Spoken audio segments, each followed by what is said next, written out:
Hey, this is Alex Grossi from Hookers and Blow and Quiet Riot, and you are listening to The Vinyl Guide. Turn it up. Oh, well, thank you, Alex. And hey, everyone, it's Nate. Welcome to episode 303 of The Vinyl Guide, the podcast for record collectors and music nerds.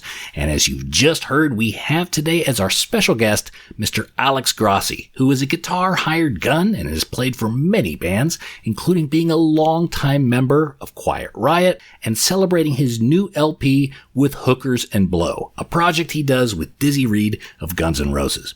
Now, Alex is quite a colorful guy, as you'll soon hear for yourself. Very interesting, has lots of great stories, and today we get some amazing ones, including tales of his time with Quiet Riot, the dramas with Kevin Dubrow, the Quiet Riot documentary, Now You're Here, There's No Way Back, one of the most jaw-droppingly honest music documentaries available. If you haven't seen it, seek it out. It is incredible watching.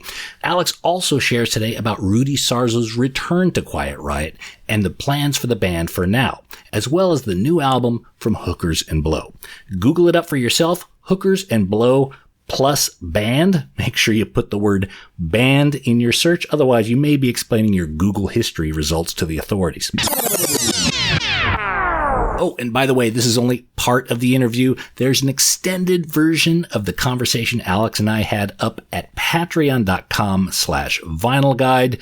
Up there, you'll get more road stories, more crazy tales, more information on Quiet Riot, Hookers and Blow, and more. And that is only available to people who support the Vinyl Guide at patreon.com/vinylguide.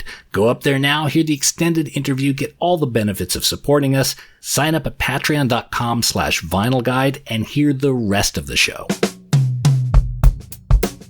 Alrighty, enough chit chat. Let's get on to our conversation with Mr. Alex Grossi.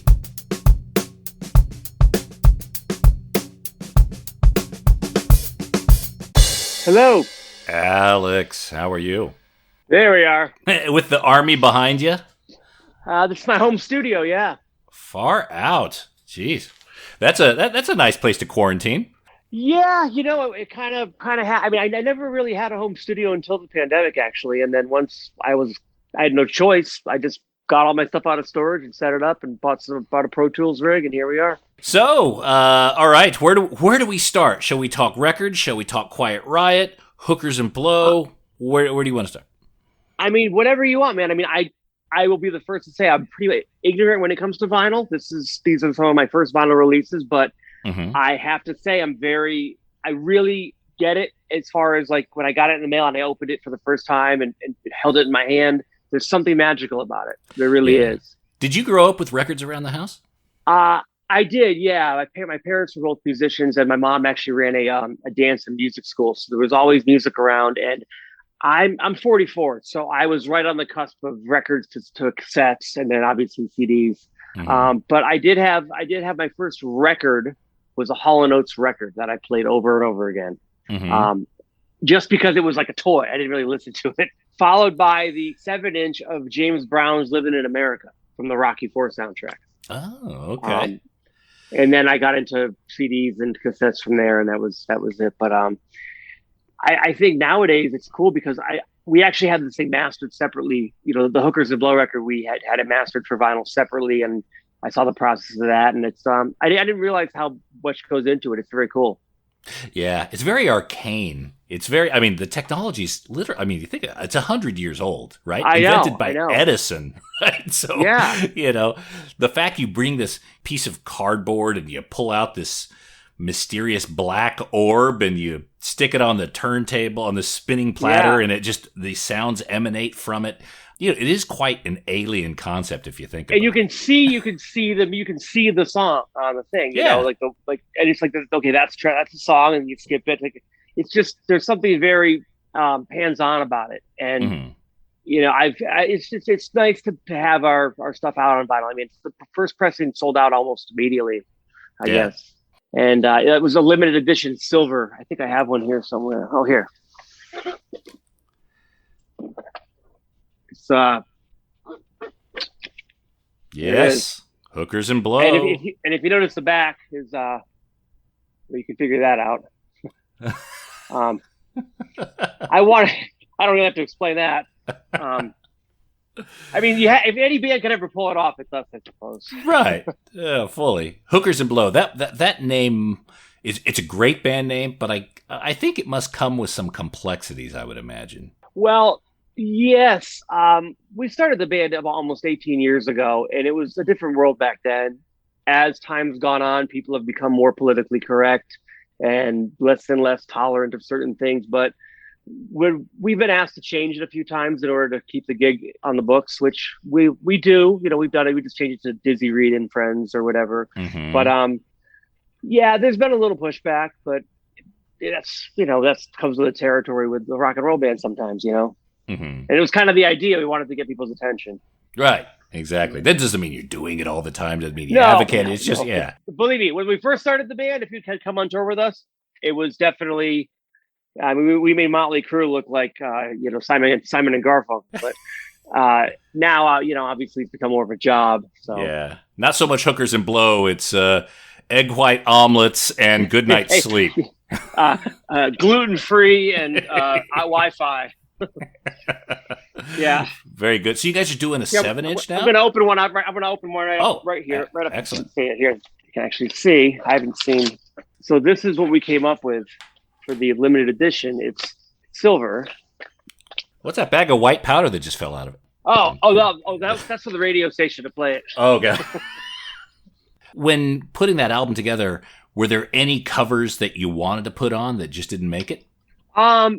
No, we tried a couple others that didn't make the cut that just didn't sound good. We gave a shot at "Give Me Some Money" from Spinal Tap. Oh, because we thought, but it just didn't translate. Some work and some don't. I also wanted to do. We had a lot of ideas, right? And mm-hmm. we'd play them, and within one or two takes, if it wasn't totally good, we'd move on. Because you could tell right away, What's the secret of a good cover song? Well, it's got to be a great song to begin with, or at least have something, or at least something that you can latch onto and make it your own, and something that you can identify with, like in that that you like. I think when you try to cover a song that you're not into, it shows. Mm-hmm. It's all these songs are all personal favorites of ours, individually. So it's got to be in your heart, Right. Were there any songs other band members brought up and as wanting to do, and maybe you weren't completely sold initially? I'm usually the one who's pretty easygoing I'm pretty open to anything. I've had ideas that have been shot down because for one reason or another, just because they're too far left, or out of the like way too much, like either being offensive or. Give me an example of that. Give me an example of one that you threw out. I wanted to cover "On the Loose" by Saga. Oh, fuck, that's a great song. Remember that? Yeah. But it's just ridiculous. It's all the keyboard solos and all, it's just so ridiculous. But I wanted to do an acoustic version of it, like a stripped down folk roots rock version. Because that song, when you break it down, is literally 2 chords, the entire song. It's F to G the whole time, mm-hmm. with all the instruments going crazy. But if you break it down, it could be, it could be a folk song. And I wanted to do that. And they're like, nobody's going to get it. You think it's funny, but no. That got shot down pretty hard. I also wanted to do Rock and Roll Hoochie Coo, but no one's going to get it. No. Okay. The Rick Derringer song. And I Am a Real American, that the Hulk Hogan used for his walk-on music. That was also Rick Derringer. I thought it'd be great. Looking at your body language, you seem a bit wounded about not being able to do those just yet. Well, it's just because I think it's hilarious, but I guess being funny isn't always what you're trying to do in music. But, it's funny the first 15, 20 seconds, and then it's like, oh, fuck, we got another 3 minutes of this. Yeah, I'm that guy that finds things funny for a long time. The other guy's like, okay, we get it. It's not funny anymore, But well, you guys could do them as kind of extras or B-sides of a 7-inch. That'll make it collectible. We actually did. I recorded a version of Eruption, the Van Halen, and I can't play like that, which is the beauty of it. I can kind of do it a little bit, but it sounds like a kid on Saturday morning at Guitar Center trying to play it. And I just did it all in one take. And Dizzy listened to it. He goes, "That's more like Implosion than Eruption." So I said, we got to put it on there. And then Eddie passed, and Eddie would have thought it was funny, but I think other people might not have, so we left it off. But maybe someday. Implosion. Did you ever have any interaction with Eddie Van Halen? I met him at the NAMM show once, but just in passing. He was pretty messed up. Disney, however, played his birthday party in his backyard. Mm-hmm. I think it was 2006. And if you go on YouTube and type in Eddie Van Halen birthday backyard, it's on there, and it's something. Is that when Eddie was kind of at his nadir, taping up his shoes and everything? It was when he looked homeless. Yeah, he looked like a homeless person. The but witch he phase. still played great. Yeah, he had like the long hair and just he was sleeping on moving blankets in his living room apparently. But he hired a Hollywood band, a bunch of strippers, and played his own songs in his backyard for his birthday. And it's great. So you've recorded Implosion. Where can people hear that? Nowhere. It's in the vault right now. Okay. I mean, maybe someday. I mean, because it's. I even stopped and tuned up in the middle of it, and we kept it. I mean, it's that. It's one take. I mean, they happened to be. They were recording it, and I started playing. And Disney goes, "Don't stop, record all of it." I did my version of it the way I used to play it when I was 15, and not any better. And you listen back, and it's like. It starts to kind of go good, then it completely falls apart. Then I tune, then it gets good, then it just completely falls to pieces. But Eddie would have gotten it. It's it'll come out someday. So you have spent a lot of time playing in various bands, different styles of music. The one thing that kind of struck me going into this interview is I'm not entirely clear what your style is. What is the Alex Grossi style? That's a good question. I grew up listening to, Ace Frehley and Slash and, Joe Perry and, Eddie Van Halen, Pantera, all the usuals. And, in the 90s, I was in a band called Angry Salad that was more, adult contemporary pop, no guitar solos, but just really songwriter oriented. And then when I joined up with Quiet Riot, that kind of let me stretch out and do my, use my chops a little more. So I'm not really a shredder, like guitar. I never wanted to be a guitar hero, more like just a guy that plays for the song, just a solid rock guitar player. Like I could never do what Steve Vai, or I never aspired to do that kind of stuff. I just wanted to be in a cool rock band, Is there a song or an album that was very pivotal for you early in life? Something that really kind of changed your world? Probably Appetite for Destruction, because there was something, even when I was a little kid, I could tell there was something different about them from the Motley Crues and the Poisons. Like there was something scary and dangerous about that band. I didn't know anything about anything, but I could just tell, I could feel it. And then the fact that Slash was, very blues based and very melodic and didn't have the Floyd Rose pointy guitar. I latched onto that. He seemed more genuine and more real and all that stuff. So I would say that record. Okay. All right. And were you one of the kids waiting online at midnight to pick up a copy of Use Your Illusion? Absolutely. Actually, where I was from, they wouldn't open the mall at midnight, but you could buy a ticket. And then when you go the next day, you could get it. But yeah, that was a pretty big moment when those records came out.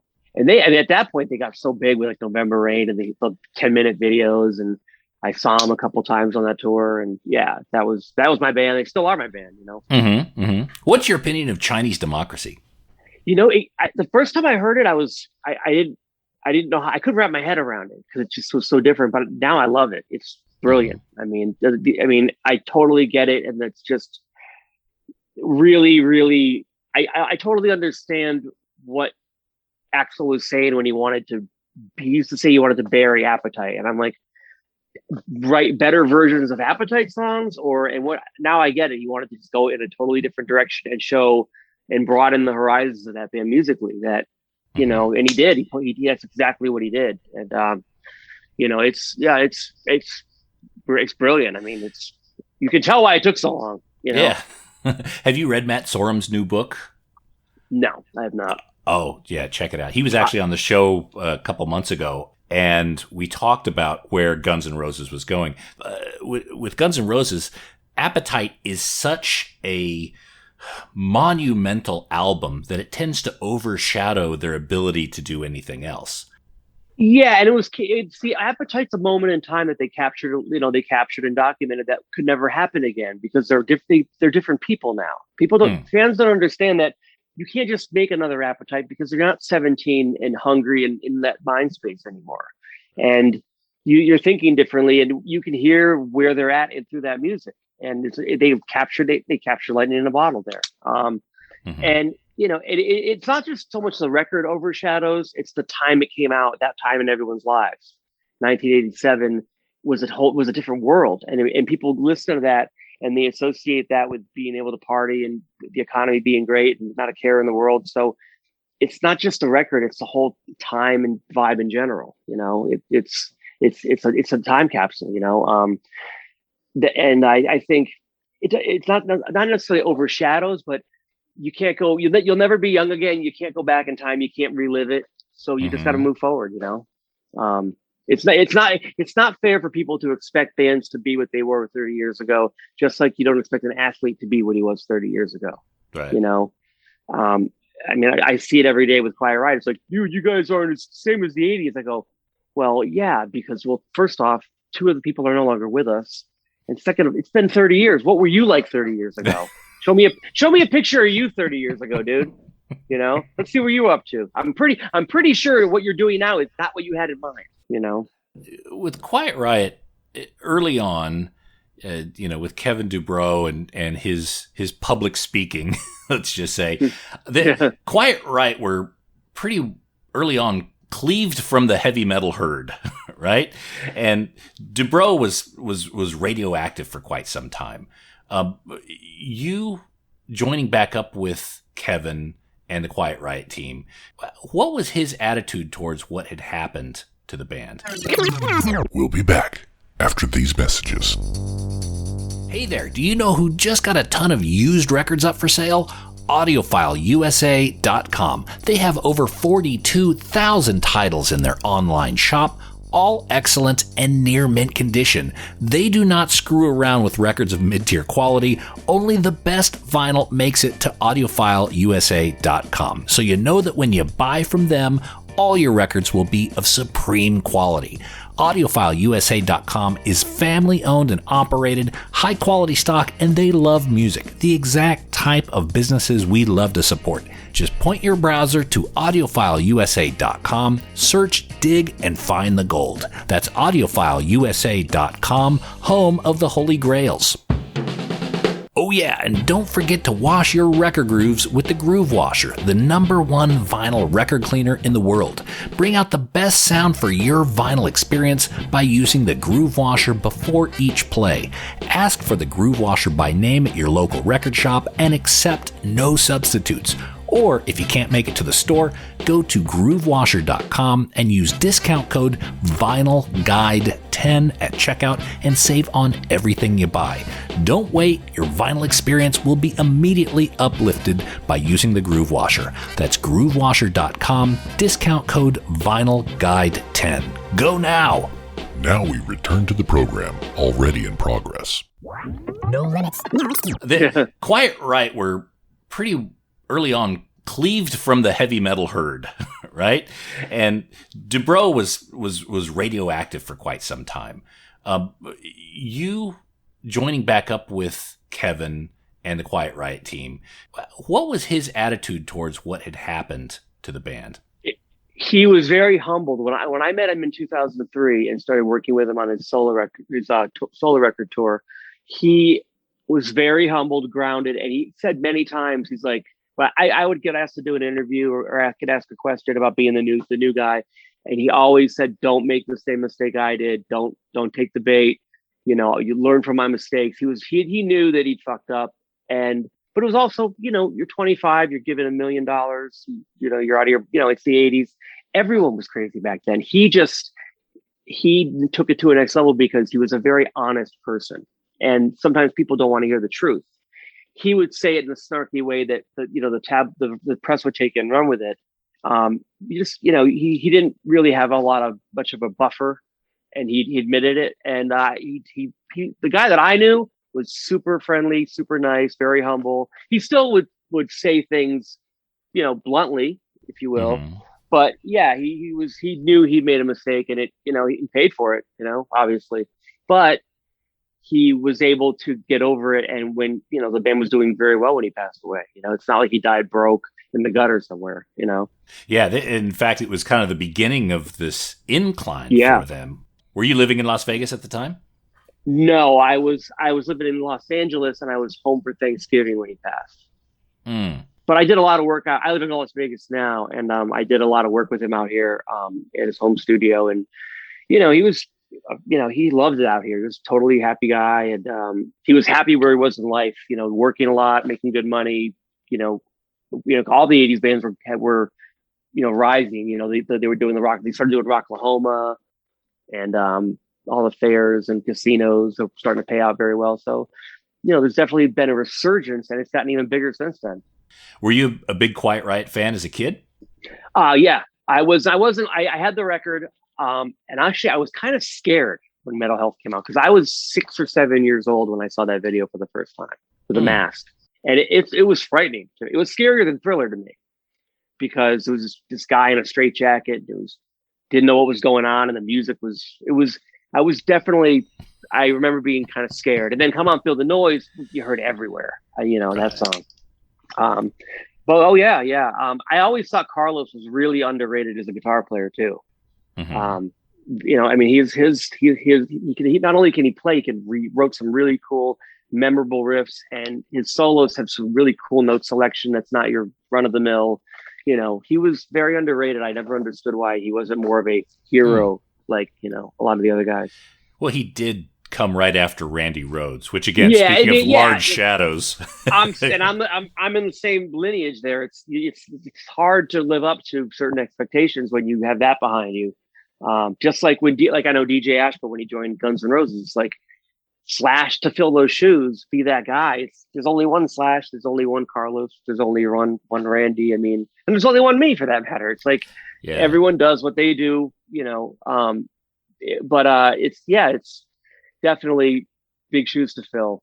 And I always think of anyone who plays guitar for Ozzy, like after Zakk Wylde or Jakey Lee. I mean, this pretty, it's big shoes, The first guy through the wall gets very bloody. The second people, the people that come by may have a little bit easier. Yeah. Yeah. I mean, as long as my whole thing is this, it's like, look, I do this is what I do for a living. I do the best I can every night. We want to give a good show. We can't go back in time. We can't change what's happened. It's just moving forward and do the best you can, Mm-hmm. How do you decide what elements to keep from the original recordings and then what to make your own? I mean, obviously with the major hit songs, you want to play solos note for note. And I try to be true to most of it, to an extent. Because there's a lot of overdubs and stuff, you pick and choose what parts you're going to play live to translate, as a single guitar player. But yeah, I mean, just basically as much like the record as possible, but adapting it to a live setting without all the overdubs and stuff. And, and arrangement wise, tempo wise, some things get bumped up a little bit. And the main thing is pacing the set list, like what songs go where to keep the energy level flowing. And, that's a big one, but there's a real art to that, How do you start? Totally is. How's the middle? You start. We always start and end the same way. You can read the room in the middle. If it's a biker event and people are just going nuts, you keep everything up. If it's more of an attentive audience, you can talk a little more, bring things down. It's really depends on the crowd, and you have to read what's going on. What were some of those really hard lessons you learned on the road? I mean, the biggest thing, the biggest lesson I would say I learned on the road is always, if you're not on time, you're late. Always try to be early for everything, because there's always going to be a problem that comes up or something's going to go sideways, and be ready. If lobby calls 3, be there at 2:45, and always make sure you have you have your phone, your passport, just double check everything. Stay focused, because the way we travel and a lot of bands travel, one guy loses his passport or tours off, So you got to just pay attention and just be cognizant of your surroundings. And the main thing is just be nice to people. Don't, because everyone's there to help you. If you don't want to, you want to have the best experience possible for both the audience and the staff involved, so just be cool, Well, what's a lesson that you learned the hard way? The hard way. Let's see. Oh, don't ever eat seafood in Brazil. I was in Sao Paulo on tour and we were on the beach and they had a guy came around selling oysters. And I love oysters. And our road manager goes, don't do it. We're in Brazil. Those things live at the bottom of the ocean. They eat garbage. They are garbage. You might as well mainline. Well, you can't drink the water, but I'm going to eat oysters. Duh. But me, being 25 and, pretty hammered, I go, it's fine. Just a couple of oysters. So I ate 3 oysters.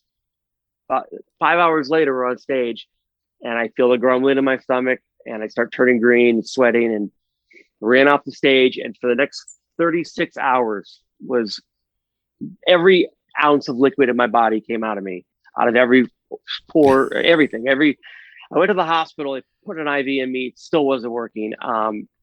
It was bad. I thought I was going to die, literally. I had to stay an extra day. They had to rebook my ticket. It was a nightmare. So don't eat oysters in Brazil. A lot of drum solos on that leg of the tour. Actually, that was the last show of the night, of the tour. That was thankfully the last show, and I made it through the last song. And the second that we were done, I threw my guitar down and just projectile vomited. The second I got off stage, and it was just downhill from there. So it was so bad, so bad. Right. Never again. All right, everyone, kids, write that down. Never eat seafood in Brazil. So, Quiet Riot. We hear the news. Rudy's back. Yes. What was that conversation like? Well, initially, it's what Frankie wanted to happen before he passed. He wanted to bring him back in and have him play shows and everything. But right around the time that was supposed to happen, COVID hit, and no one was going anywhere. Especially Frankie with going through chemo. So the conversation never happened, and the conversation happened. The shows never happened, obviously. Right. And then Frankie passes. So his wife, Regina, we conveyed the message, and it took a few months of, comparing schedules and, tying up loose ends, but now he's back, and this is where he wants to finish off his career. And it's really exciting. So this has been in the works for many years. I wouldn't say many years. I think maybe, I don't know when Frankie decided it, but Frankie was diagnosed in April of 2019. He was given 3 to 6 months to live then, and he passed in August of 2020. So I think it was probably around early 2020 he had decided that, and then literally COVID hit a month later, which changed everything for everybody. Yeah, who knew if live music was going to come back or not? It was touch and go. I mean, we were one of the first bands to perform in America in our genre, after, when things kind of started to open up in the Midwest, and it was tough. It was really, we got a lot of shit from a lot of people for it, because, but you got to work. That's what we do. I mean, we were very careful. We followed protocol, but this is what we do. I mean, I've taken far worse risks in my life than playing a show during the pandemic. Trust me. Right. I'm just, I'm not going to say I'm not afraid of it, but I got to do what you got to do, As a band, do you guys have rules about the sort of gigs you will play at this point? Yeah. On our, all the new contracts, we don't do meet and greets. We don't, it's so, and the venues have them too. The venues have strict protocol. It's definitely changed everything, but yeah, as long as everyone follows the rules and wears their mask or gets their shot or whatever, just, it's just a matter of, I hate saying doing what you're told, but it's not, people politicize it. It's like, dude, just get the vaccine. Just let's get on with our lives here, Yeah, and we're having it too here in Australia, where we do need some basic rules being shared by the federal government. And one of those rules, for example, right now they're saying businesses will reopen at a certain capacity, but vaccinated people will have more rights than unvaccinated. But they're making that the problem of the store owners or the people who are managing it, or God forbid, the 17-year-old kids that are just trying to have a weekend job, right? So but there's no real federal guidance of saying, here's how we're doing it. Here's the penalties for people not complying, that sort of stuff. And that's what I see has happened in the U.S. over the last year. It's like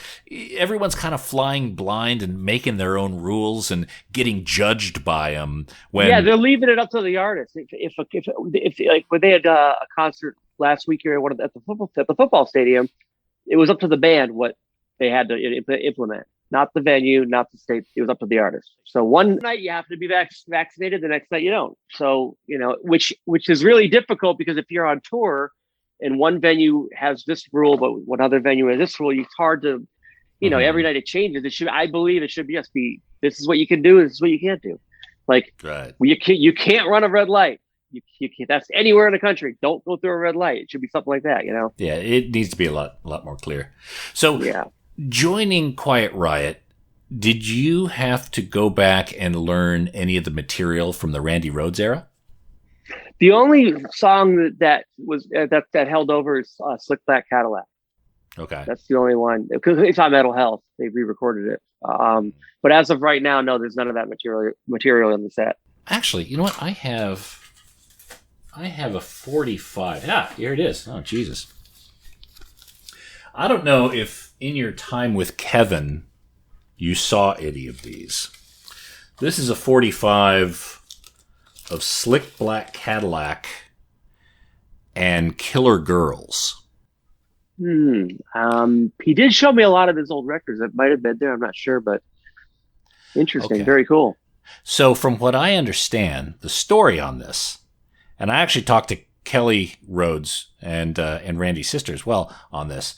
This is a record that they printed up 100 copies of, and they gave them away or sold them at a Starwood show back in the day when Randy was still in the band.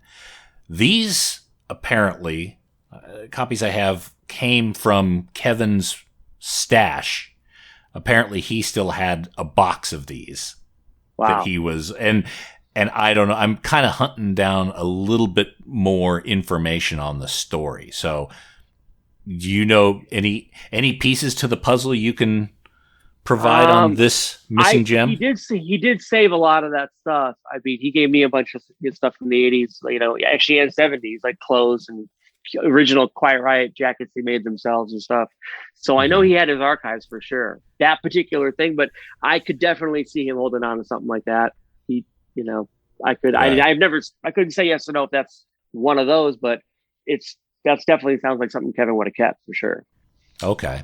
Yeah, I'm trying to find a little bit more history on that, and unfortunately, not a lot of people are around to. It's hard with with this one-off stuff that was made by the band, because there's no proof of they're manufactured by themselves basically. So, he had T-shirts that they had made themselves. He showed me, like just screened on with paint.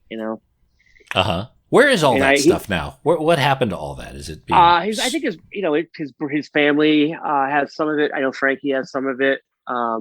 I've got some stuff that he gave me. I got this jacket that looks like it's really old. It's the embroidery on it looks like it's easily done in the 70s, and it's got his initials handwritten in it.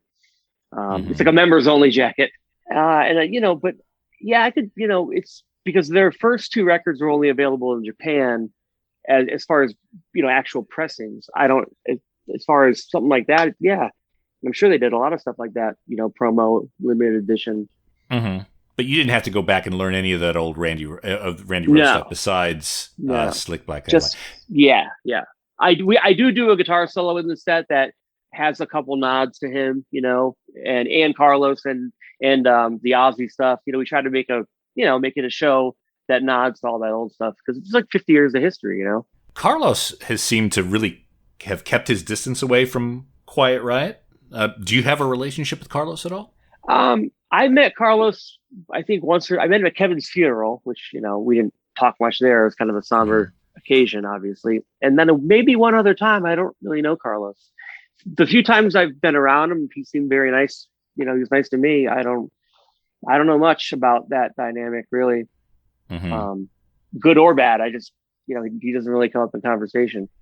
I don't think him and Frankie were ever all that close, at least not like Frankie and Rudy were, and Frankie and Kevin were. They were buddies, Yeah, Frankie and Kevin, it was clear they were very close. That documentary, that documentary is one of my absolute favorite documentaries because it's so honest. There's a lot of heartbreaking moments in it. You don't expect an artist to really reveal all that. I haven't even been able to watch it since Frankie passed. Actually, it's a lot. I mean, that was 5 years of our lives, and it was Frankie's wife, his wife Regina, her first film ever.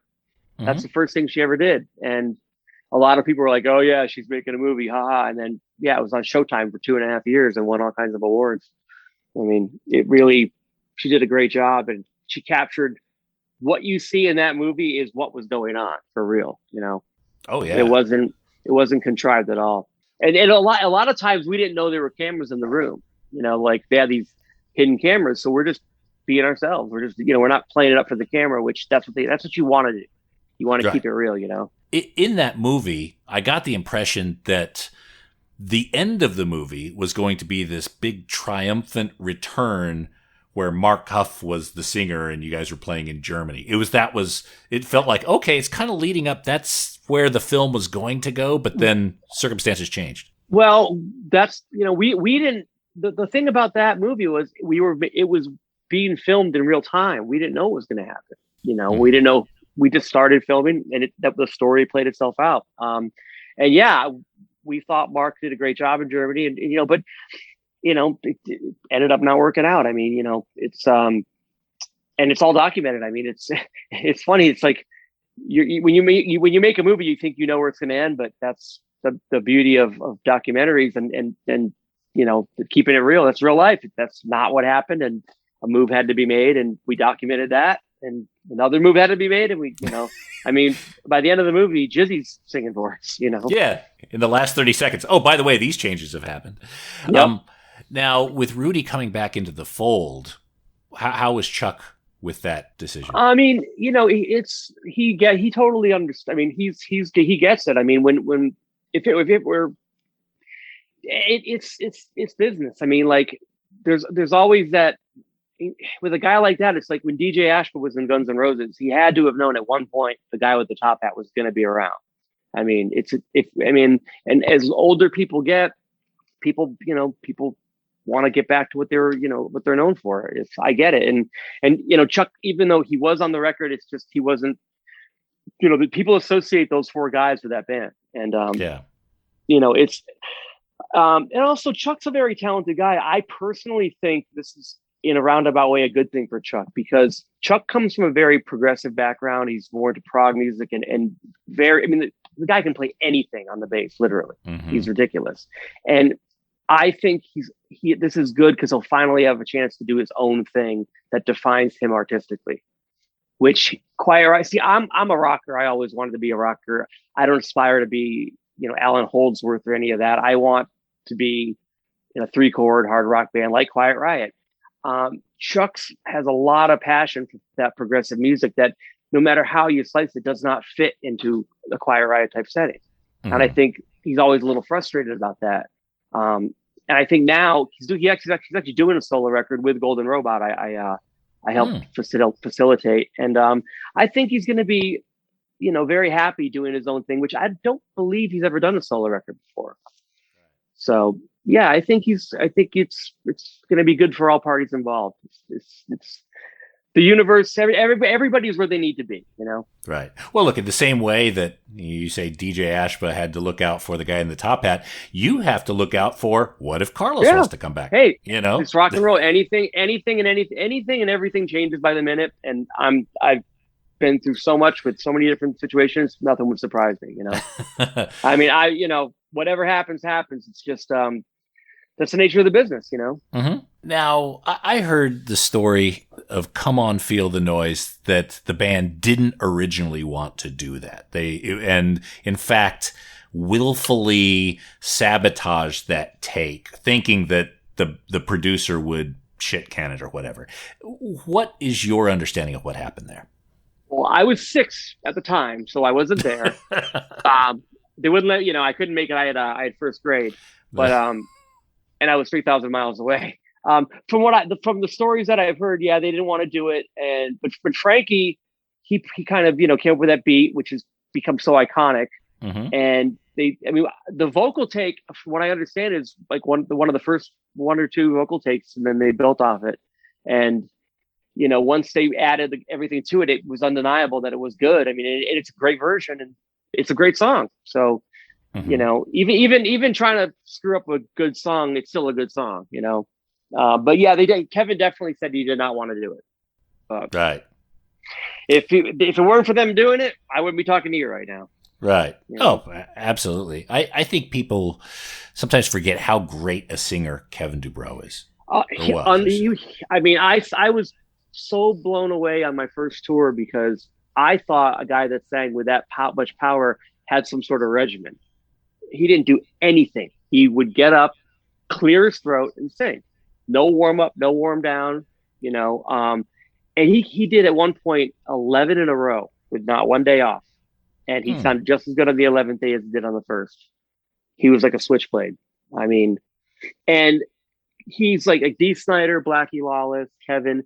Those guys are like that because coming up the way they didn't have in-ear monitors back then. They had to compete with loud amps and guitars with just the little monitors they had. So they sang naturally more powerful and louder. That's how they developed that thing. And they don't make them like him anymore, man. I mean, or Blackie or Dee. I mean, those guys, when they sing, it's like, whoa. Yeah. Just always, they're just naturally louder and bigger. It's weird. And Frankie behind the drums, listening to Frank and just focusing on what his right foot is doing. Unbelievable. Mesmerizing. On the new Hookers and Blow, he's the one that's playing those Led Zeppelin tracks, is that right? The two Zeppelin tracks, yes. And he nailed it. I mean, he knocked it out of the park, and he was down to like 120 pounds at that point in the middle of chemo. He could make any crappy rental drum set sound just like him. I think again, he's very underrated as well because a lot of players in those 80s metal bands were overshadowed by the image and the rock star stuff that went along with it. But he was very musical and far beyond the rock world, very well rounded. So what's happening with Quiet Riot now? Live gigs, will there be more music? Is there stuff in the vaults with Frankie or even Kevin's musical contributions that can pull together? There's, if we're actually right now working on a new record, it's all Frankie on drums from tracks that he left behind with that intention. And we have tracks with the man as well. We're just, timing is everything. We just want to make sure we do it right. But yeah, there's going to be a lot of new music, both completely new and some stuff that's never seen the light of day combined, Was Frankie towards the end, because he knew the end was coming, was he just recording a lot, trying to capture as much as he could before he exited? And organizing a lot of existing stuff, because we were always working on music, and he had we probably have a couple albums worth of material. Wow. Some of the stuff we were already working on. Because he would always just be recording and throwing ideas down, and he had very good pop and arrangement sensibilities, so he could put a 4-minute drum track down and you knew where the chorus was going to be, you knew what the verse was, and it was laid out pretty well. He did a lot of the arranging in those records. He was like a master of dynamics too. Like he knew how to be able to build up to a climax within a song. And his biggest thing was he always had a signature drum fill at the beginning. Whether it's Metal Health or doot, doot, doot, doot, doot, doot, doot, doot, doot, or the Come On Feel the Noise, which is that's where Steven Adler got Paradise City from. He just stole Come On Feel the Noise and slowed it down. If you listen to it, he admits it. Or Mama We're All Crazy Now with the heartbeat thing. The Wild and the Young. He always had a way of putting the drum hook at the top of the song, which was, I always thought that was cool. Alex, thank you so much for coming on the show. You. I want to remind everyone Hookers and Blow is available to everyone. Go to goldenrobotrecords.com. It's available on vinyl. A great set of cover tracks, about 10 songs on silver vinyl. Cover songs from the Stones, from Led Zeppelin. Who else you got there? Blue Oyster Cult. Eddie Money. Eddie Money. Fantastic set. Goldenrobotrecords.com. And Alex, whenever you guys get down to Australia, make sure you look us up, and we'll have some smoothies and egg white omelets. Absolutely. We were talking about going down there right before the pandemic, and I believe we will once things open back up. I just don't know what none of us know. None of us know. I'd love to get back down there for sure. Cool. Looking forward to it, man.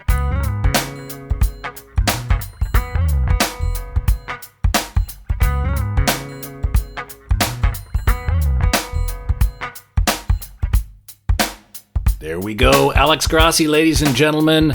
Don't forget, we have more of this conversation up at patreon.com/vinyl guide. Head up there now. Help support this show. You get all the extras, extended interviews, secret episodes, all sorts of stuff up at patreon.com/vinyl guide. Plus, you get the warm, fuzzy feeling of being able to support this show. Also, don't forget, Hookers and Blow on vinyl is available at Golden Robot Records. Check it out, and thanks again, Alex, for coming on the Vinyl Guide. All right, that's it for this episode of the Vinyl Guide. Thanks for tuning in. Please share these episodes across your social media. Put them out on Facebook, tweet them out on Twitter. Leave us a positive review if you have a couple extra minutes. That's always super helpful. Up at iTunes, you can give us 5 out of 5 or 10 out of 10 stars. You could say something nice. That always goes a huge way for us. And we'll be back shortly with a brand new episode. So until we talk next time, get out there and buy some records, people. Cheers. That's it for this episode of The Vinyl Guide. Send your thoughts to Nate at thevinylguide.com or follow or tag us on Instagram at Vinyl Guide. Until next time, keep spinning.